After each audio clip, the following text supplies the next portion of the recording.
I've been making films for more than 40 years. I started when I was 20. You could accurately call me a lifelong documentary filmmaker. I've gotten every major award in international and national film festival, including multiple Emmys. I won the Peabody Award. I won the Cannes Festival Critics Prize. I produced 5 documentary features, which I'm very proud of, and 88 primetime television specials, mostly for PBS, including Nova and The American Experience. My 125 reality films have appeared on primetime PBS, Turner, Discovery Channel, the History Channel. My name is David Hoffman, and I'm a documentary filmmaker. Well, I've always been a collector. I mean, it's a joke. From the time I was 5 years old, I collected postcards. They used to be a penny each in New England, where I went buying at 5. I still have some of those postcards. I collected these things because it's how I think. I kind of play with the old pictures, the old postcards, the old books, and I touch them and ideas come to me. It's how I create. It's you know how everybody has a thing they do to kind of escape from their brain, almost like playing solitaire on the airplane. I use these objects, always have. And in the current state of things, putting 16mm and 35mm into digital is expensive. So I was waiting for those times, and every once in a while, I would take one of my old 16mm things or 35mm things and send them down to Los Angeles and pay the $1,000 or $2,000 or more to get it digitized. A lot of my things were not digitized. My interviews with Ronald Reagan before he was president, my filming of Joan Baez and Bob Dylan when they were together, my interviews with this cowboy in Montana who was a world-class poet, Spike, my interviews with all the Life magazine photographers, the great Life magazine photographers, I had that all on 16mm, 35mm, and audio tape, thousands of them. They were all stored at my house on the top of a mountain in Santa Cruz, where I did my day work to make a living and didn't pay much attention except when I had a moment or two and I could go up and play with these things. I also had thousands of photographs, thousands of LP records, magazines that I had collected. All of it I had ideas for that I was going to do in the future. And I went off to work on February 15th, 2008, over the hill on Route 17. And when I got to the very top, on my way to Google, where I was a consultant in video, my wife calls, says, the house is burning down, turn around. I turned around, I drove down 17, across to where I lived at 120 miles an hour, not giving a shit if I was going to get stopped. And as I came into Scotts Valley, I could see smoke rising from the top of the mountain. That was my house. I had no other thought but the security of my wife and my children. The things didn't mean anything. Drove back up the driveway. There's fire trucks all around, hoses, people running. And I look over and my house is burning, all these things. And as I'm arriving, the second floor with all the film, thousands of films, crashes through to the first floor of the garage. My wife is standing outside, my 2 children in the car, completely safe. And I run up to her and scream, it's going to be all right, it's going to be all right. Screaming. She says it's quite a memorable moment. And in my mind, I calculate the present and the future. The past has no meaning, because it happened. The present is what I'm in. I got to figure something out. The future is where I'm going. What can I do with this? I went up the next morning, called people I knew around town, and some others who came to help, about 30 people. And we started to dig through the rubble while the smoke was still there, and we found stuff. Pictures that were burned around the edges. Books that was burned around the edges. And we laid it all out. It went all around the house, thousands of things. And I began to look through these things. Rain was coming in 2 days. I had to pick what I'd still want to see, what spoke for me. Some people I know have never gotten over those tragedies. They live in those tragedies of the lost moments. And I think it's much healthier to look at every tragedy. Fire is a tragedy, particularly when you collect stuff, with your collector mentality, and 16 millimeter can't be replaced. And I turned it into something yet unfinished. This place makes me happy. I don't think I've ever let a video person, camera person into this room. This room is the result of my fire, and there's a lifetime of my collections, the ideas that I had for the future and the past, photographs of my family, my father's paintings, sculptural things that matter to me. This is a rich place, and every time I go in here, I feel good. I instantly feel like this is home to me, boy. I mean, this is like a box of photographs that I am assembling because I love how people look in a still, the mood of a time. Now, not all these are great pictures, although I'm damn good at finding the ones I want. I know exactly why I want. I'm very interested, for example, in scared people, like the girl on the left. So I'm collecting it. It's one of my categories that I'm collecting. I'm interested particularly in women photographing other women. That is a major fascination. I came to the conclusion by looking at all these pictures and by looking at shadows of people that when women photographed each other without men, they behave differently. They're more sexual, oddly enough. They're less posed. They're having more fun. So I got a whole thing going with women photographing women. I'm very interested. I've been a collector all my life of photo albums. This particular album is glorious. It's some girl in high school. Usually high school is a time when people are very revealing of the mood. I don't have video, but I can, you know, with modern technology, you can make film still into motion. I do that. Here's my Nagra. I have two. My Nagra 4.2, the first stereo Nagra, 40 years old, was a great work of art. It is beautifully made, every little switch. This was the sound recorder that recorded audio tapes that were of the most ridiculous high quality, and that was 26 pounds, so you could carry it.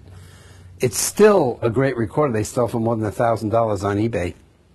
Hey, here's something interesting. I did this when I was 10 years old. Pardon me for falling on my own boxes here. Now, let me just pull out one of these things. Oh, I'll pull out this one. I told you I was a collector of postcards in New England, and these albums I made as a boy.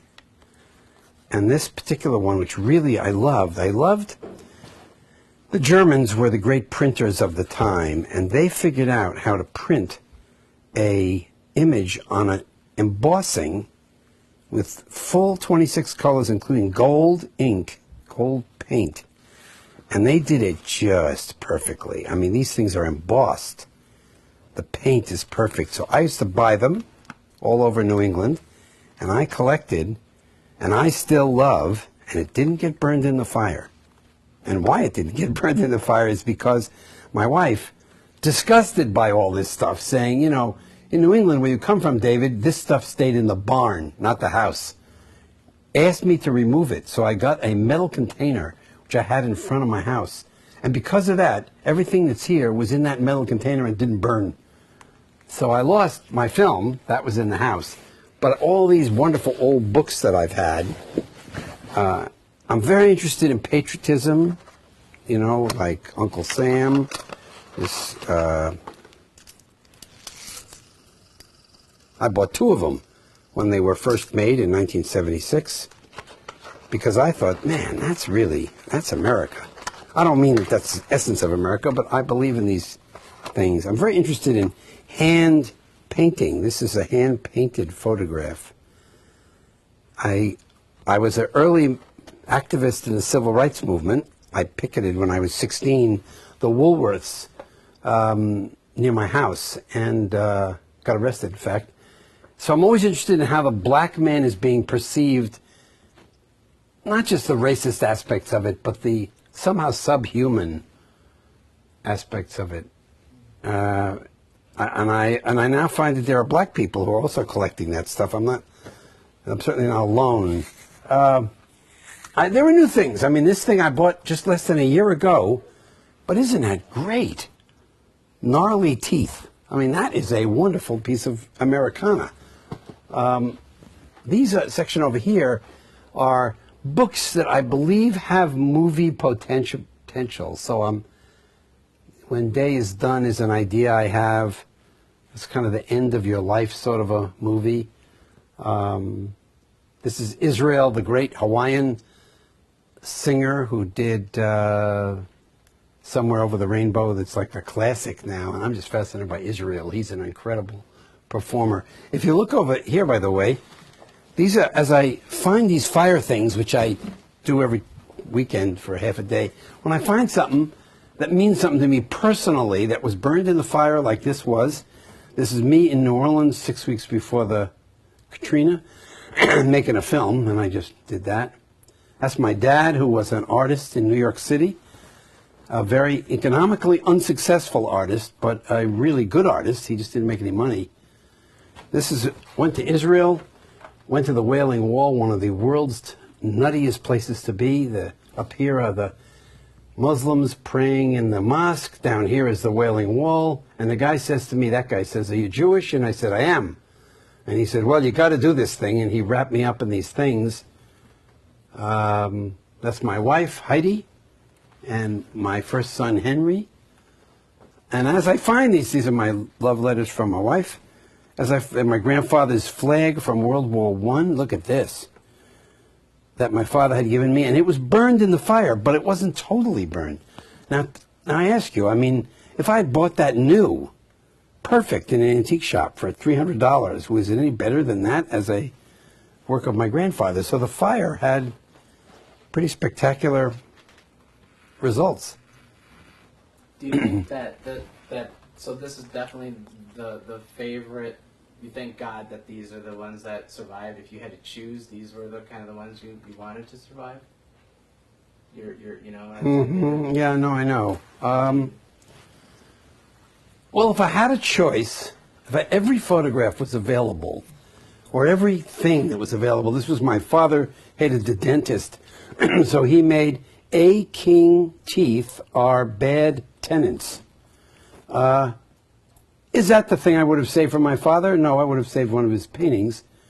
But does that give a sense of who my father was? It does. Does that give a sense of me? It does.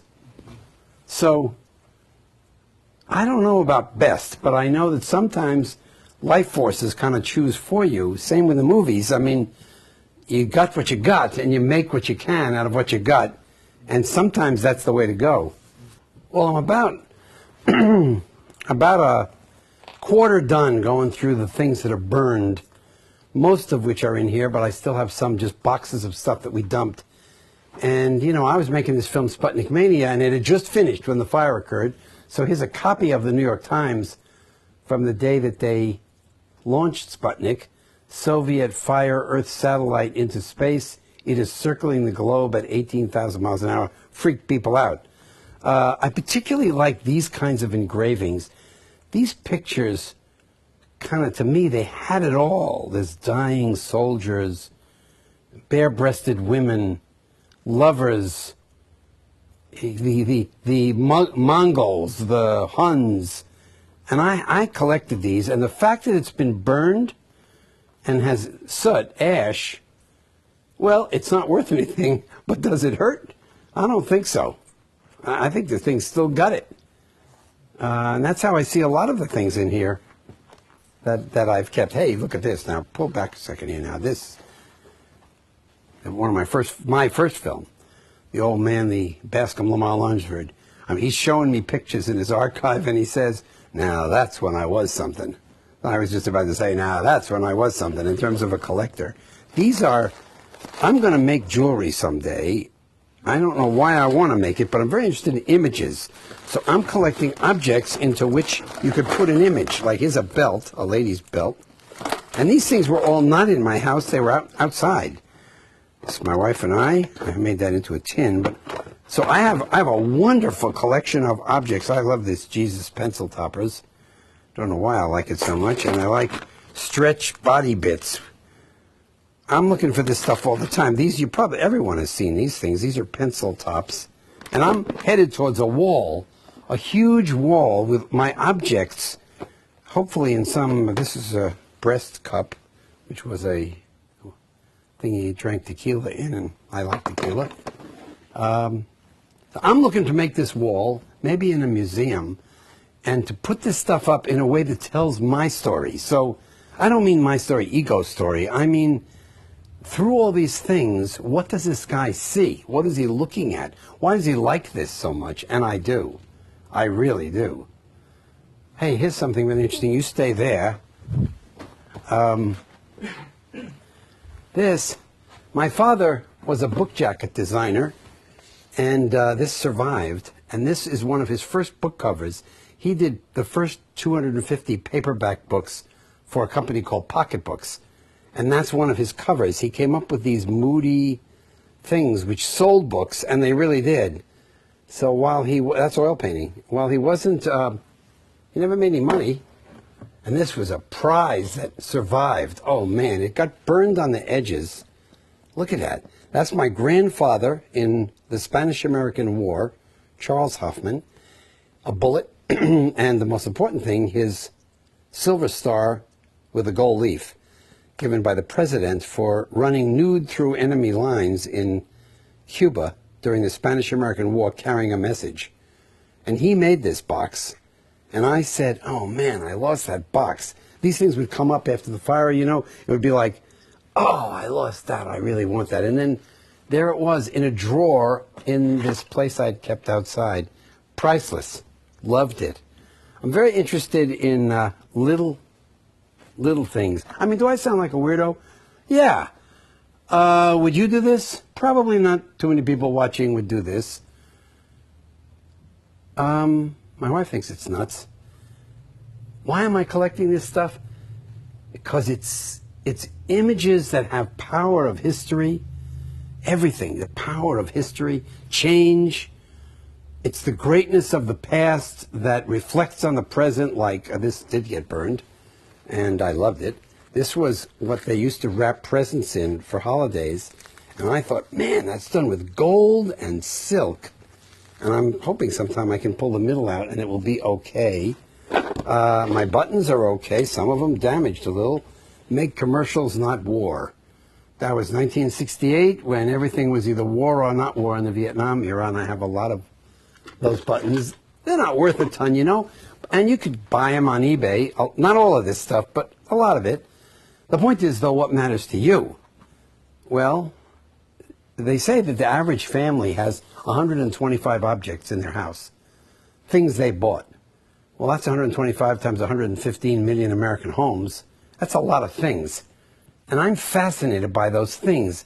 Not necessarily the valuable ones, but the ones that radiate to me. I mean, if I could show you. By the way, that's my father's first painting when he was a student. It survived damaged. It's 1954. That's Rhode Island, where I come from. And here's one of those images that matters to me. It's damaged heavily by the fire. But man, that's David and Goliath. But that's no joke. In this David and Goliath, he cuts his head off after he knocks him out with a rock. These people, these engravers, they really knew. Look, the guy's face is there. He's huge. David's arm muscles are big like Michelangelo painted. I love that. I love this. World War II. I bought 4 of these. Protect his future. Watch your tongue. And look at that Earl Christie picture. That kid has got everything Northern Europeans cherish. I wanted to show something that kind of says it for me, which is here, the fire did that to the engraving. And this is one of the, look, it says 1800. when they were first exploring, these guys tried to paint what they saw. I do not believe this in any way racist. He's trying to show what he thought these people looked like. The very large breasts on the woman were probably how he perceived it, which was these were great-looking people. And this guy was one of the guys who went on these ships, painted on the ship, then came back and printed the book in England. And I think that's fantastic history. I am, well, this is another one of these photographs, but that is just, to me, an unbelievable Depression photo from Wisconsin. The chickens. He's sitting among the chickens. He's not a happy camper. The building looks old yet again, and the chickens are all in motion, and the guy is, it's a hard time. This other one, though, on the left, is the opposite. I mean, that's also a Depression picture. Although the picture is just as you see it, the two have their eyes closed and they're floating. The lady appears to be holding nothing, but I think it could have been a leaf or a glass of wine. I'm not sure. But they are having a very nice time in that pond in the summer. Really relaxed. Tell us about the burnt up statues, David, if you want to walk. All right. Tell us about, Yep. Tell us about those. Over here, I'm keeping things that are more destroyed, pretty bad. I made an album of photographs when I was 10. Only 4 pictures survive. My son Henry. Does that still have mood? I think so. My close friend Mark Peratt dancing with my daughter. This stuff's pretty bad, but would I throw it out? Well, my wife would, but I'm not going to, because someday I'm going to, that's my father, days before he died. What I have here is like this. This is one of my, if it's not an Emmy, it's one of those big awards. There was an award that melted, but the sculpture didn't. That's pretty neat. I made that, a nun in a box. And this, you probably recognize this. This was given to people at the time of the Vietnam Memorial, and I loved the original sculpture, and I don't hate it in its present nearly destroyed form. There's one other thing that's kind of interesting. Some people have probably seen this, but when I was a kid, my father played this for me, and sure enough, I could still play it.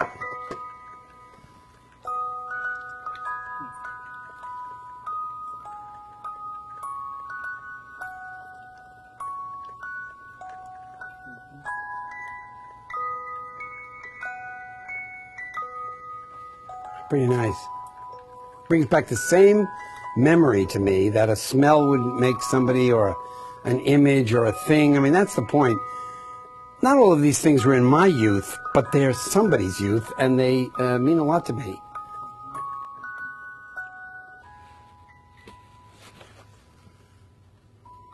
Wait a minute, hold on here.